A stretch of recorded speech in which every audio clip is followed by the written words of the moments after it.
What's going on, everybody? Malik the Entrepreneur bringing you guys another video. Welcome back to the channel. Thanks for stopping by as always. Quick thank you to all the new supporters we've been getting in and all the patience you guys have been getting me. I think I've been trying to overcomplicate the videos a little bit instead of just putting them out, giving you guys something enjoyable to watch. But with that being said, I did invest in one of these little gimbals here you guys can see. So with that being said, hopefully that gives me some of the ability to give you guys some better content and just give you a better view and experience. Jumping straight into this video, I'm going to go right from the beginning and show you guys how I got to where I'm at today, and hopefully you have some interest in becoming a real estate agent or a realtor yourself, because by the end of this video, hopefully I can get you guys all the tips and tricks that'll have you passing your real estate test in no time. So the first requirement we got is going to be the age requirement. Not much you can really do about that. You kind of got to be 18 to be an actual licensed agent. You could also go the route and try to get like an intern job and try to just get into that field before you even get there. I recommend that because it'll give you the ability to learn the field as you're kind of just working your way through it and getting some money at the same time. So age requirement got to be 18. So the second requirement you guys are gonna have to look into is going to be schooling, some form of schooling that you're gonna have to finish. You do have to complete 90 hours of education, so that way you can get a certificate that you can take to your application when you're applying for that. Out in Vegas, we have Key Realty School, which is one of the bigger ones, and like Brightwood College or Kaplan College or something. Not exactly sure what the name of it is, but you can either do the online version or the in-person version, which is like a typical classroom.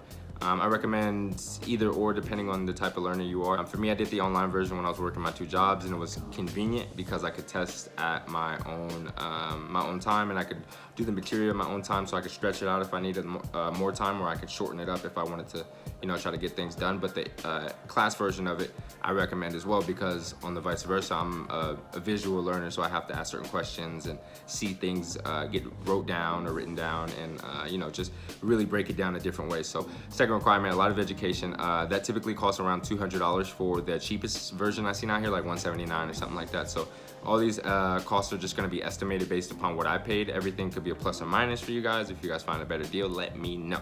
But third thing you guys are going to have to worry about is the fingerprinting and background check. So this is pretty simple. You just got to go to one of the licensed vendors that they approve for the state. Again, everything will be in the description below in case you guys are curious for what people you can go to for what service. 60 bucks, I paid for that. So far we're at $260 with everything. Last thing that you're gonna have to do is, before you get to even apply for the actual application, you have to take a test, and this is where the actual nitty gritty of things come in. This is where I'm gonna give you guys some tips to hopefully ease your test taking ability and just be able to pass the first time and not spend way more than $100 than you have to, like I did.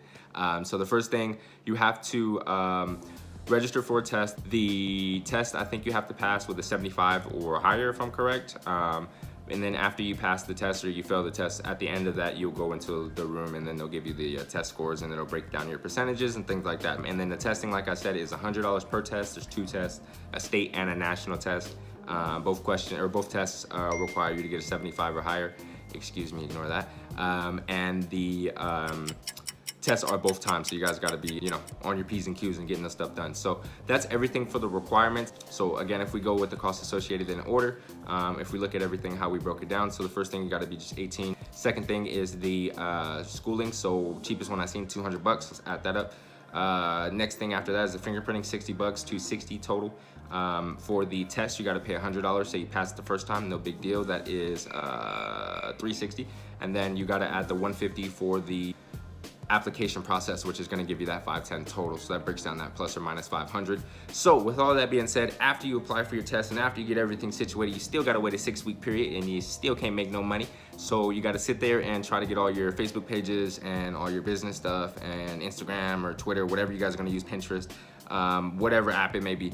Just get all that situated, I would recommend, so that way you guys don't have to sit there waiting and not have some type of activity going. Before I leave you guys, again, I wanted to give you guys a couple tips on that test before we end this video. So biggest tips I got for you guys, and it's 3 tips that I got for you guys. All of them are super simple and you should be able to execute them fairly easily. So first tip I got for you guys, obviously study. Don't just go in there and take a test and not have nothing going on up top. So first tip, do all the questions you know. So I went in there and did every single question I knew. So that way, because I knew I was timed, I knew I had to work on a time type basis. So I went in there and did every single question I know, so that way I didn't have to sit there and second guess and look at the question 3 times and figure out who's selling who a house and who's buying the house. So tip number 1, just do all the questions you know. That rolls right into the second tip. Tip number 2 is to mark all the questions you don't know. So in Vegas, we had the ability to mark all the questions that we were questionable about or whatever the case may have been. And you could just mark them and then come back to them later. So that's precisely what I did. So I marked all the questions that I was super questionable about or that I just didn't have the full confidence about, and any math problems or any questions that just really kind of rattle my brain, I just put them to the side, and then I just did them later when I had the extra time to look at the questions and read them 4, 5, and 6, and 7 times. And that leads me right into the third tip, which is a super effective tip, and it's kind of like a two-parter, but I think this tip is what helped me pass the most. And it's go into your test with number strategy, essentially. So go in there with a percentage. So I knew I had to get a 75 or more on my test. So looking at the numbers, say hypothetically there's 100 questions on each test, you know you have to get 75 of those questions correct. So I went in there with that idea to, okay, I'm gonna do every question I know first. So that way I have a confident ability to gauge how many questions I know, how many I don't know. So say I know 50, 60 questions. Then I go in there and say, well, there's 40 or 50 questions I don't know, so that I have to really put some time into. So all the math I just save for last, because it takes a little while for your brain to flip that switch. So all the word problems, work those out, put a little extra time into them, unclicking them as I'm going by.